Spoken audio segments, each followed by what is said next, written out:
Ok. Bueno, voy a tratar de ser lo más rápido y conciso para que no salgamos tan tarde, pero definitivamente este texto que voy a presentarles marcó mi corazón de una manera muy fuerte y de hecho es un libro que muy probablemente ustedes no conozcan. Y para eso les voy a pedir que vayamos al libro de Nahum. Vamos a meditar en el capítulo 1, en los versículos del 1 al 9.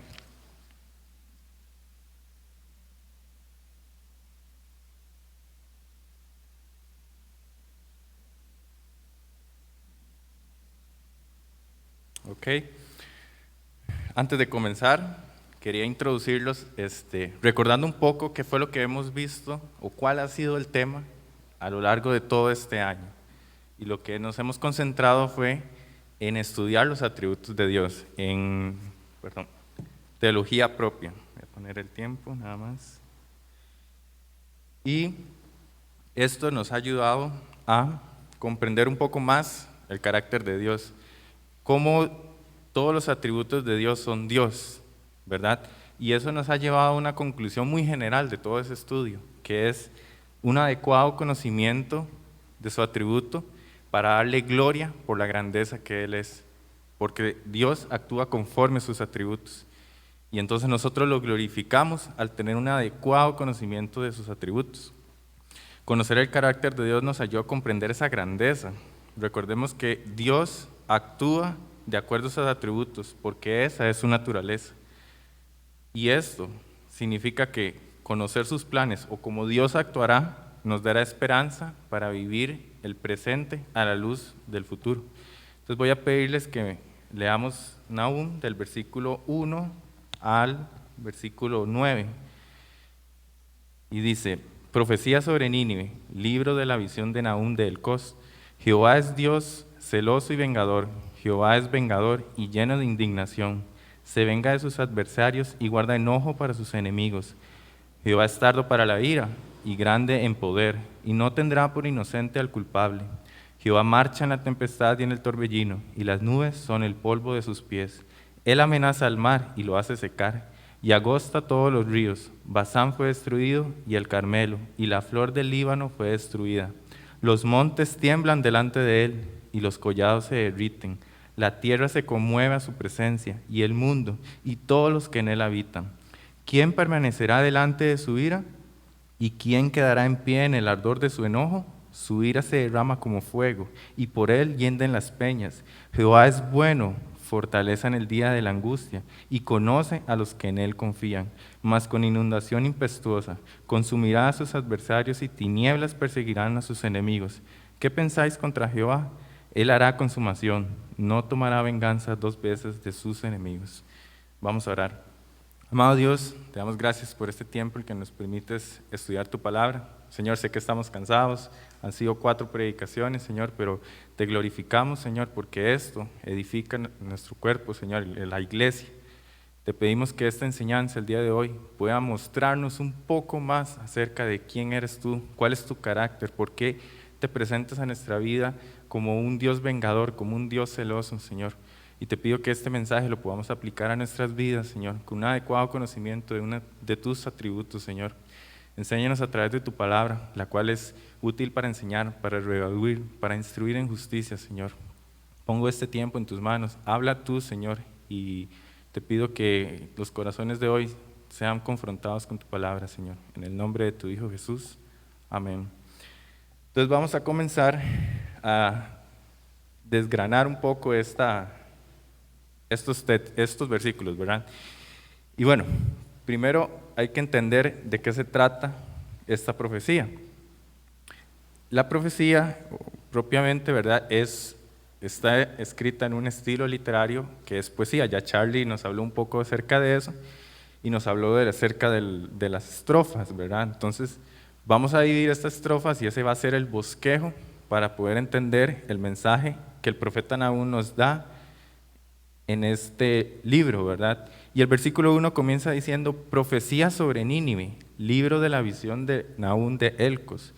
Ahí las palabras importantes, ¿verdad?, son las primeras 3, profecía sobre Nínive, ¿verdad? Profecía quiere decir, la palabra en hebreo, como una carga, un pronunciamiento. Y esa carga o pronunciamiento es sobre Nínive. ¿Quién era Nínive? Nínive fue una importante ciudad en Asiria. Actualmente se cree que es la ciudad de Mosul en Irak. Y no sé si recuerdan, esta ciudad es mencionada en otro libro, Jonás, ¿verdad? En ese momento, Dios envía al profeta Jonás para predicar arrepentimiento a esta ciudad, a una ciudad que vamos ahorita más adelante a analizar un poco quién eran los asirios, para que se arrepintieran de su maldad. Y se arrepintieron, pero ahora nos enfrentamos en Nahum, que va a haber un pronunciamiento, y esa palabra de profecía también tiene una connotación negativa de juicio, de maldición, sobre Nínive, ¿verdad? ¿Y por qué? Porque era una ciudad llena de habitantes sanguinarios y de maldad. Habían sido el instrumento de Dios para juzgar la idolatría en Israel, sin embargo, ellos se gozaron en matar y destruir, y por eso Dios les da un oráculo de destrucción en esta profecía. Y luego nos dice que es la visión de Nahum del Cos.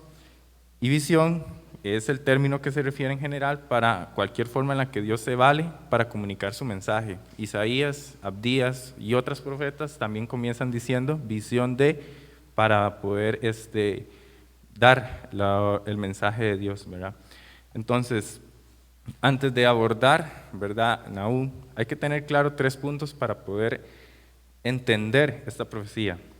Y voy a darles esos 3 puntos, ¿verdad?, que es como el contexto histórico y un poco el contexto literario, ¿verdad?, que vamos a ir desarrollando. Y el primer punto es Asiria. Asiria conquista a Israel del norte y los lleva al exilio. En Isaías 10 se nos habla de la arrogancia de Asiria y cómo Dios los llama también su instrumento para juzgar la idolatría, ¿verdad? Ese es el primer punto que hay que tener claro acerca de los asirios.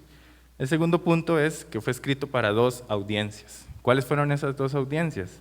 La primera está en el versículo 1, Nínive, y la segunda la vamos a ver en los versículos del 11 al 12, que es los judíos que fueron exiliados. Y dice esos 2 versículos, dice, de ti salió el que imaginó mal contra ti, contra Jehová, un consejero perverso, así ha dicho Jehová, aunque reposo tengan y sean tantos, aún así quedarán talados y él pasará. Esta es la primera audiencia. La segunda audiencia, bastante te ha afligido, no te afligiré ya más. Está hablándole a los judíos que están sufriendo por los asirios. Y el tercer punto es la idea general del libro. ¿De qué trata Nahum? Nahum trata de la venganza de Dios contra Nínive para consolación de su pueblo Israel. Esta es la idea general del libro, ¿verdad?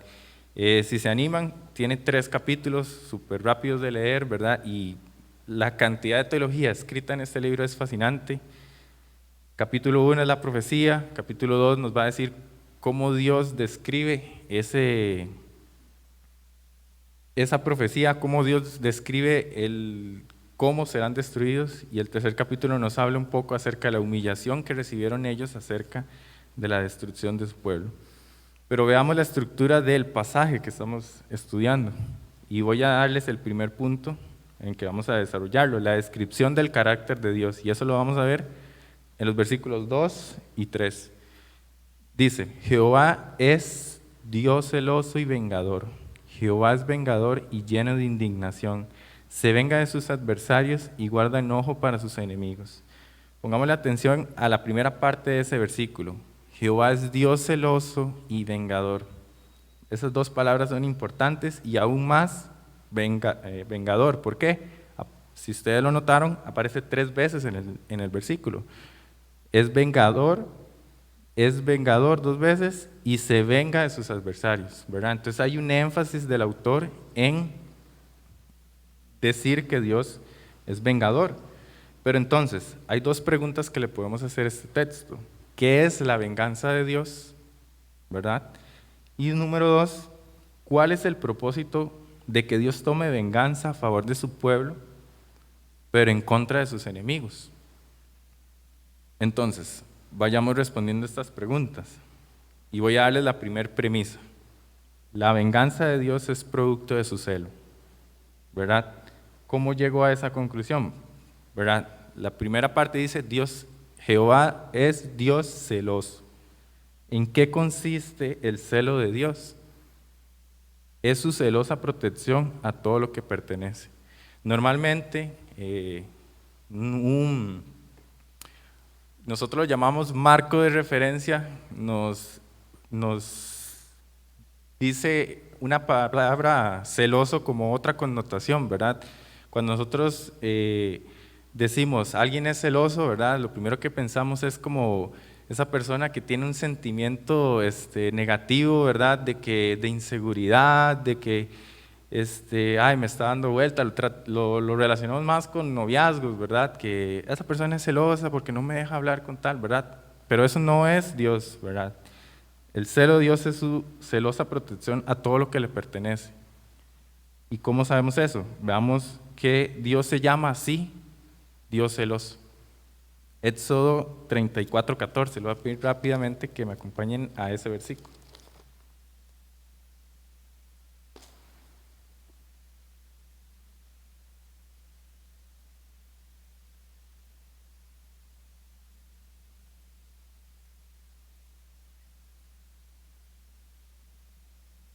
Dice Éxodo 34:14, porque no te has de inclinar a ningún otro Dios, pues Jehová, cuyo nombre es celoso, Dios celoso es, ¿verdad?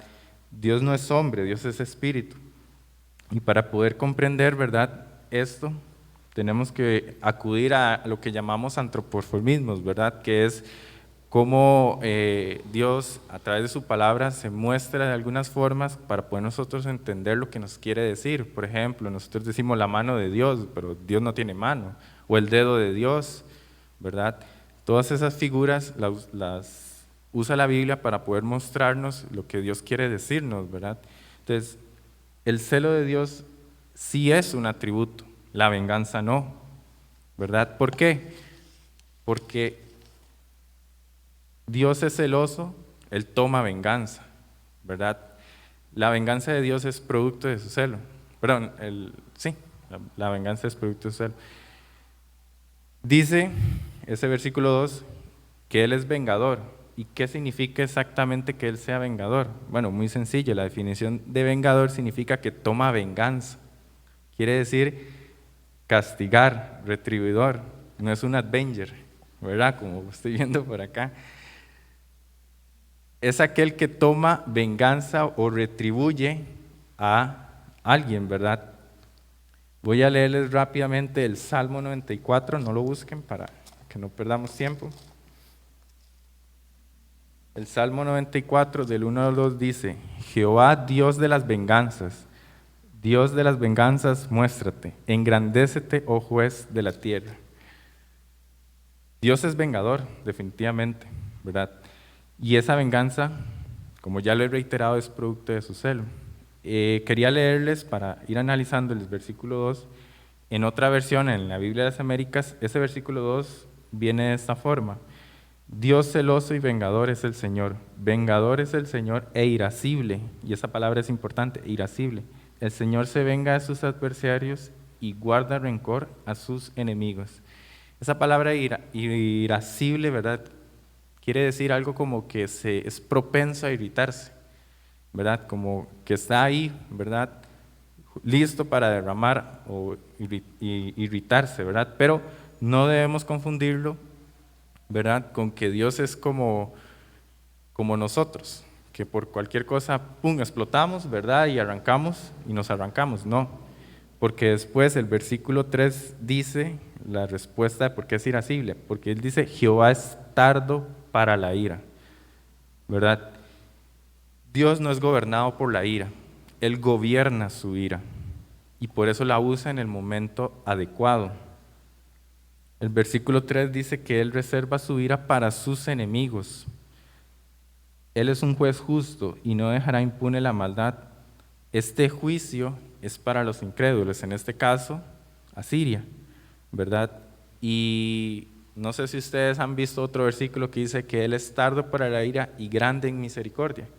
Bueno, aquí se nos dice que es tardo para la ira, pero grande en poder, ¿verdad? ¿Por qué? Porque Él está mostrando su juicio a una nación pagana. y les va a mostrar en la siguiente parte de la estructura, que ya vamos a ir ahí, el poder de Dios frente a su creación. Pero entonces entendamos, ¿verdad?, ¿qué significa que Él sea lento para la ira? Significa que Dios retrasa su castigo contra los malos a fin de que todos vengan al arrepentimiento. La venganza es presentada como esa ira sobre los pueblos que van contra el pueblo de Dios. Y algo muy importante a lo que hay que hacer énfasis ya para terminar esta parte es que el carácter de Dios siempre ha sido el mismo. Recordemos que uno de sus atributos es la inmutabilidad, que quiere decir que Dios no cambia, Dios es el mismo. O sea, Dios siempre ha sido celoso, Dios siempre ha sido vengador, siempre ha sido tardo para la ira y grande en poder. No es que solo sobre el pueblo asirio se muestra así, Dios siempre ha sido así. Y voy a leerles rápidamente 5 versículos que nos hablan de esto.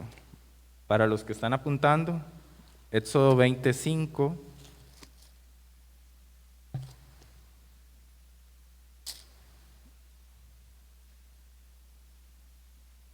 Cuando le da los 10 mandamientos, Dios a Moisés dice: no te inclinarás a ellas, a las imágenes, ni las honrarás, porque yo soy Jehová tu Dios, fuerte y celoso.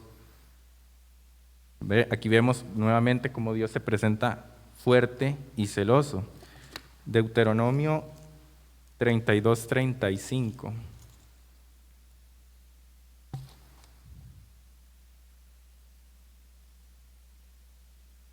32:35 dice: mía es la venganza y la retribución, a su tiempo su pie resbalará. Números 14:18.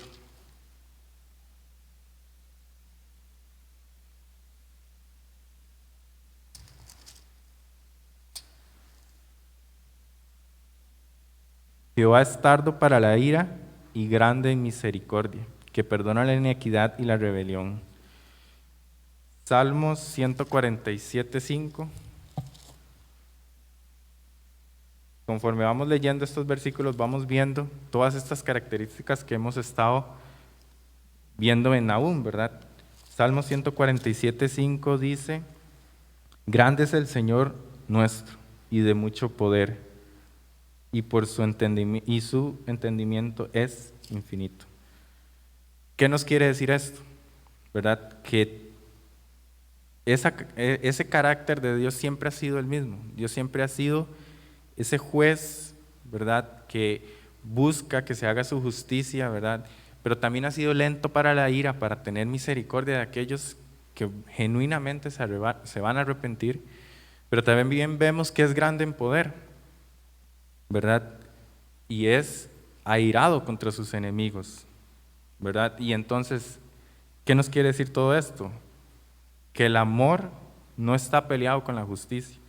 El carácter de Dios no está peleado con otro atributo. Y si recuerdan, uno de nuestros estudios fue la simplicidad de Dios, que decía que todos los atributos de Dios son Dios, ¿verdad? No debemos olvidar eso. Y entonces, esto, vamos a ver más adelante que para los enemigos de Dios son malas noticias, pero para los que confiamos en Él, esto es consuelo, es confianza, es esperanza. El juicio de Dios definitivamente debe ser exaltado.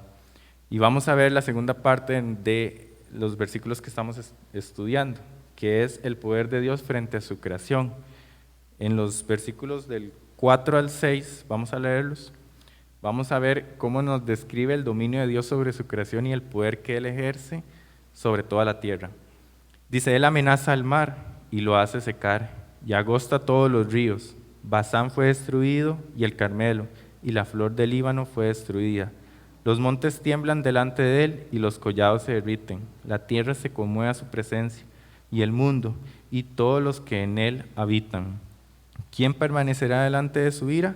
¿Y quién quedará en pie en el ardor de su enojo?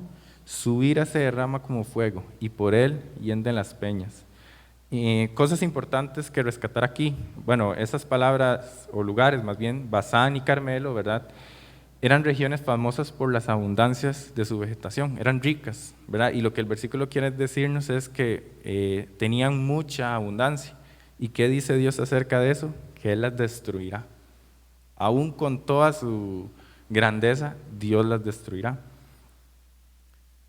Estos versículos nos hablan de ese poder que tiene Dios y cuál es el propósito de mostrarse ese poder. En capítulo 2 de Nahum, que es como más una descripción gráfica de lo que va a pasar a ese pueblo, vemos que tiene un propósito y está en el versículo 13 del capítulo 2. Dice, heme aquí contra ti. Y creo que junto a Hebreos, que dice, horrenda cosa es caer en manos del Dios vivo, son los dos versículos más fuertes a los que yo he leído. Usted sabe lo que es recibir de parte de Dios, heme aquí contra ti. Dice Jehová de los ejércitos, encenderé y reduciré a humo tus carros, y espada devorarán tus leoncillos, y cortaré de la tierra tu robo, y nunca más se oirá la voz de tus mensajeros. Dios acaba el libro de Nahum nos acaba de hacer una descripción del poder de Dios, y el capítulo 2, versículo 13 nos dice, heme aquí contra ti. Ese Dios que dijo que iba a destruir las regiones más abundantes, que el versículo 3 dice que Jehová marcha en la tempestad y el torbellino y las nubes son el polvo de sus pies. A ese Dios se iban a enfrentar los asirios.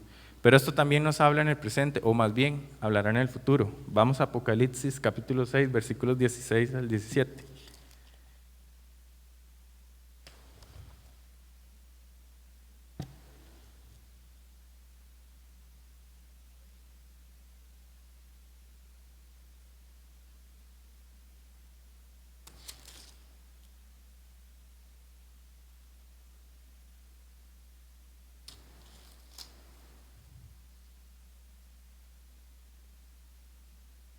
Dice, y decían a los montes y a las peñas, caed sobre nosotros, escondednos del rostro de aquel que está sentado sobre el trono y de la ira del Cordero, porque el gran día de su ira ha llegado, ¿y quién podrá sostenerse en pie? ¿Notan la relación que hay ahí en Nahum? ¿Verdad? Al final del versículo 6 de Nahum decía, ¿y quién permanecerá delante de su ira? Es una pregunta muy lógica, pero también entendamos que Él destruye para edificar. Y aquí, ¿verdad? En Nahum lo hizo y también lo hizo Dios en la cruz. En este momento de la historia en Nahum, ¿verdad? Dios destruyó el pueblo asirio para consolar al pueblo de Israel. Vean el versículo 2 del capítulo 2 de Nahum, ahí mismo. Porque Jehová restaurará la gloria de Jacob como la gloria de Israel, porque saqueadores lo saquearon y estropearon sus mugrones. Dios destruyó a Asiria con el poder de su gloria para poder traer restauración a Israel. Y asimismo Dios entregó a su Hijo, donde descargó toda la ira de Dios para que Él edificara su iglesia, para que nosotros ahora pudiéramos, como dice Hebreos, tener un libre acceso a la presencia de Dios. Él destruye para edificar. Y esto es una aplicación directa a nuestras vidas. ¿Por qué? Porque Él envió a su Hijo para vencer a sus enemigos y edificar a su iglesia. Que el Evangelio de paz sea anunciado a todos aquellos que están gobernados por el pecado. Nosotros debemos anunciar esas buenas nuevas de paz a los que no son convertidos como parte de esa victoria. Esa es nuestra obligación, esa es nuestra aplicación. Y la última parte de los versículos, ¿verdad? Lo hemos dividido en 3 estrofas, no sé si lo notaron, ¿verdad? Del 1 al 3, del 4 al 6, y ahora vamos a estudiar del 7 al 9, para entender de qué nos habla esta estrofa, y es el propósito de su venganza. Y leámoslo rápidamente. Jehová es bueno, ¿verdad? Después de haber dicho que Jehová es tardo para la ira, que es Dios vengador, que es Dios celoso, se nos da un respiro. Jehová es bueno, fortaleza en el día de la angustia y conoce a los que en Él confían. Cuando hablamos de que Dios es bueno, ya Henry nos explicó un poco acerca de la bondad de Dios en semanas anteriores, ¿verdad? Y esta palabra es importante, ¿verdad? Porque eso es como un adjetivo bondadoso, benignidad, benevolencia, todo aquello que hemos visto. Y eso es Dios, pero también Dios es fuego consumidor. Ese es el carácter de Dios. Conoce, que ahí dice al final, en la segunda parte del versículo, y conoce a los que en Él confían. Esa palabra conoce denota intimidad. Dios siempre ha sido bueno, incluso su benevolencia se ha mostrado para con los incrédulos. Esto lo vimos en el estudio de la bondad. Y vayamos rápidamente a ese salmo, al Salmo 73, versículo 1, que estudiamos con Henry.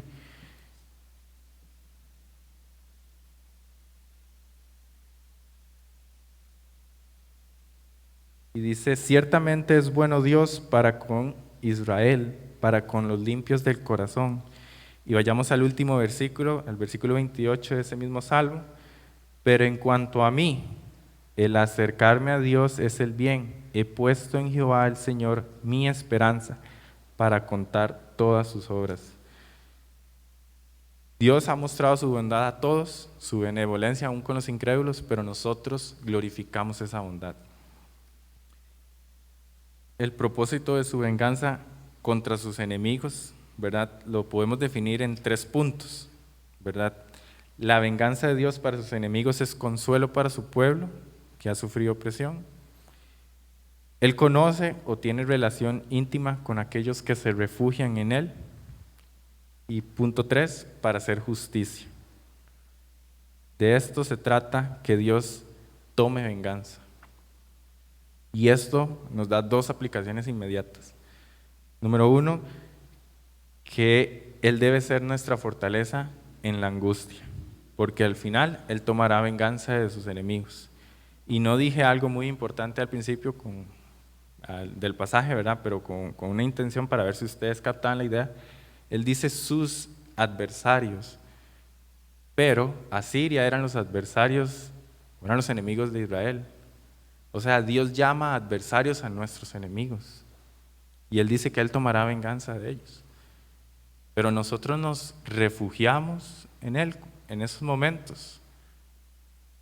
Ellos estaban sufriendo la opresión de ese pueblo. Y Dios dice, fortaleza en el día de la angustia. Y nosotros vemos el día de hoy cuántos grupos se han levantado contra la iglesia.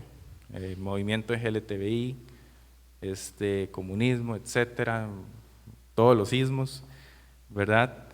Se levantan contra la iglesia y nos oprimen y nos dicen, ustedes son panderetas, ustedes aquello, que es lo otro.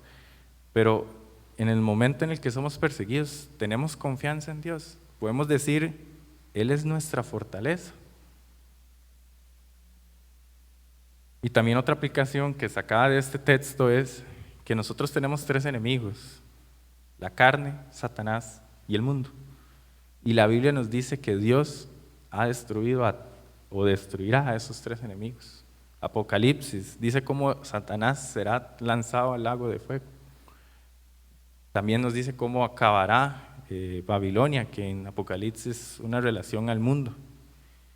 Y también al cuerpo, esta carne, que dice Pablo, ¿quién me librará de este cuerpo? Vean cómo Dios tiene el control de todo. Él dice que Él los destruirá. Y el versículo 15 nos dice, en el capítulo 1 de Nahum, dice, he aquí sobre los montes los pies del que trae buenas nuevas, del que anuncia la paz. Celebra, oh Judá, tus fiestas, cumple tus votos, porque nunca más volverá a pasar por ti el malvado, pereció del todo. O sea, Dios les dijo a Nínive que estuviera tranquila, porque ya no iban a volver a ser oprimidos por los asirios. Dios promete que va a destruir a nuestros enemigos y nosotros debemos tener confianza en eso. ¿Cómo podemos resumir esta estructura que acabamos de estudiar? La ira de Dios no es temperamental como la de los seres humanos, es una ira por su constante indignación contra todo aquello que va contra su naturaleza. Que Él sea tardo para la ira no quiere decir que se retenga, sino que la contiene hasta el momento adecuado. Su ira se revela contra sus enemigos, pero es consuelo para aquellos que confían y son obedientes a Él. Su celo no es como el de nosotros, sino que es su celosa protección especial a todo lo que le pertenece. Pero entonces, ¿cómo todo esto puede ayudarme a comprender el carácter de Dios? De hecho, la prédica se llama el carácter de un Dios vengador. Voy a darle 3 puntos. Dios es simple, Todos los atributos de Dios son Dios, y aún su ira es motivo para glorificar a Dios. Si ustedes recuerdan, en la introducción yo dije que los atributos de Dios eran ese conocimiento, tener un adecuado conocimiento de los atributos de Dios nos llevaban a adorarlo por su grandeza, por su magnificencia. Y el estudiar la ira de Dios también debe ser motivo de gloria. Vayamos a 2 de Tesalonicenses capítulo 1.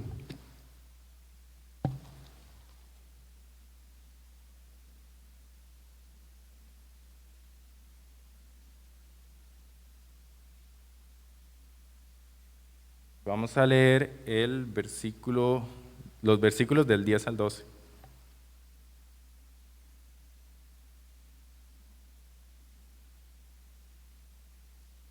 Y dice, cuando venga aquel día, hablando del día del Señor, para ser glorificado en sus santos y ser admirado en todos los que creyeron, por cuanto nuestro testimonio ha sido creído entre vosotros, por el cual asimismo oramos siempre por vosotros, para que nuestro Dios os tenga por dignos de su llamamiento y cumpla todo propósito de bondad y toda obra de fe con su poder, para que en el nombre del Señor Señor Jesucristo sea glorificado en vosotros y vosotros en Él, por la gracia de nuestro Dios y el Señor Jesucristo. Aún ese día, el gran día del juicio de Dios, es motivo de gloria. Aunque algunos perecerán del todo, nosotros aguardamos ese día, porque será el día en que haya justicia verdadera en el mundo. El segundo punto, para comprender el carácter de Dios, volvamos a Nahum.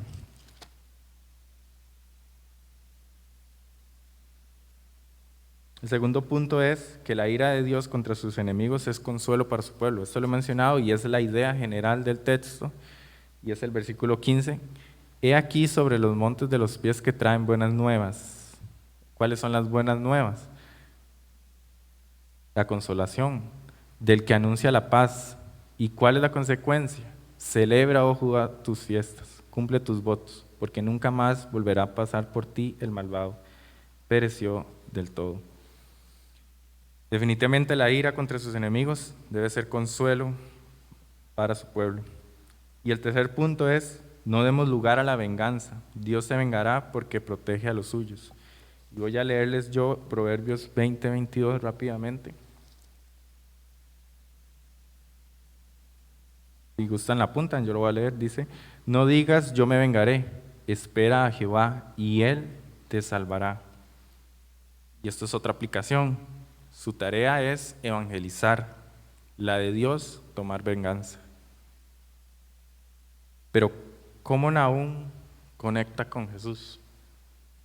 Y creo que está presente en todo el libro. El Evangelio son las buenas nuevas de Dios acerca de su reino, ¿verdad? En Nahum vemos como las buenas nuevas son consuelo para Israel por todo el oprobio que han sufrido por los asirios y un juicio condenatorio para con los opresores que terminará en destrucción total.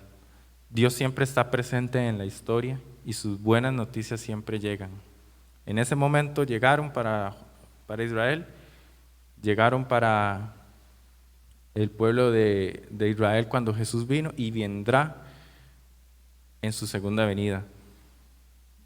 Definitivamente Dios tiene el control de la historia y todo lo que vivimos ahora, todo lo que se vivió en esa época, Dios tiene el control de todo. Aunque creamos que no es así, Nahum es un buen libro que nos ayuda a meditar en eso, en el control de Dios en la historia. El segundo punto es que en este momento vemos injusticias. Claro, vivimos en un mundo caído, pero nosotros sabemos que cuando Él venga por segunda vez hará su justicia. Para nosotros será bendición y para los incrédulos será eterna destrucción. Por eso el Apocalipsis llama el gran día de la ira del Señor o de la ira del Cordero. Y punto 3 es Dios anuncia las buenas nuevas de salvación para su pueblo y juicio para con los incrédulos. Para el creyente esto es consolación, así como fue para Israel la destrucción de Nínive. Y para los incrédulos, esta es una muy mala noticia, porque es un juicio de aquel Dios poderoso y vengador. ¿Y quién permanecerá delante de su ira? ¿Quién puede permanecer delante de su poder? La ira de Dios caerá sobre todos los injustos y no habrá más tiempo de arrepentimiento por la provocación de su ira. Él es vengador y no tomará por inocente al culpable. En Jonás, ¿verdad? Hubo una predicación, el más grande avivamiento en una ciudad, todos se arrepintieron y Dios perdonó a este pueblo, a este mismo pueblo que ahora está juzgando. Pero ¿qué pasó? Tal vez no lo mencioné por cuestiones de tiempo, pero esta profecía fue escrita 100 años después de la profecía de Jonás. O sea que fue una generación que, a pesar de que sabían del avivamiento que hubo en Nínive, sí gozaron en su maldad. No quisieron arrepentirse. Jonás tuvo una profecía y hubo arrepentimiento, hubo restauración, pero en Nahum no hubo restauración. El capítulo 3 es una descripción también muy gráfica de la humillación que hace Dios contra la impiedad del pueblo de Nínive. No hubo restauración para este pueblo. Y para concluir en este sermón, voy a darle otros 4 puntos o 4 conclusiones acerca de esto. Dios es poderoso y su ira es un juicio justo contra toda la impiedad. Él es tardo para la ira a fin de que todos lleguen al arrepentimiento. Y eso está en 2 de Pedro 3:9.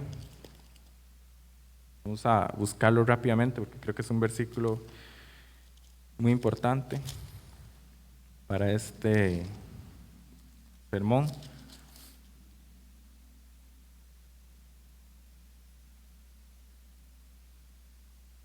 Segunda de Pedro 3:9 dice: el Señor no retarda su promesa, según algunos la tienen por tardanza, sino que es paciente para con nosotros, no queriendo que ninguno perezca, sino que todos procedan al arrepentimiento. Que el Señor sea tardo para la ira no quiere decir que se retrasa o que quiere esperar, sino que Él es la reserva hasta el momento adecuado, con el fin de ¿qué? De que todos procedan al arrepentimiento. En este caso, Nínive no se arrepintió y la ira de Dios evidentemente llegó sobre ellos. Estudiando un poco acerca de la historia y la profecía de Nahum, en el capítulo 12 da una descripción muy gráfica de eso. Y sucedió tal cual. Y dice que no quedará rastro de Nínive. Y al día de hoy no hay rastro alguno de esa ciudad. Y esto nos lleva al segundo punto de conclusión. La profecía de Nahum nos cuenta que el pueblo asirio recibió un justo castigo, y eso se cumplió en la historia. Cuando Dios dice que algo va a pasar, es porque así será, y eso debe darnos motivación para vivir el presente, ya que en el futuro Él prometió vida eterna. Y vamos a Apocalipsis 21, del 4 al 6.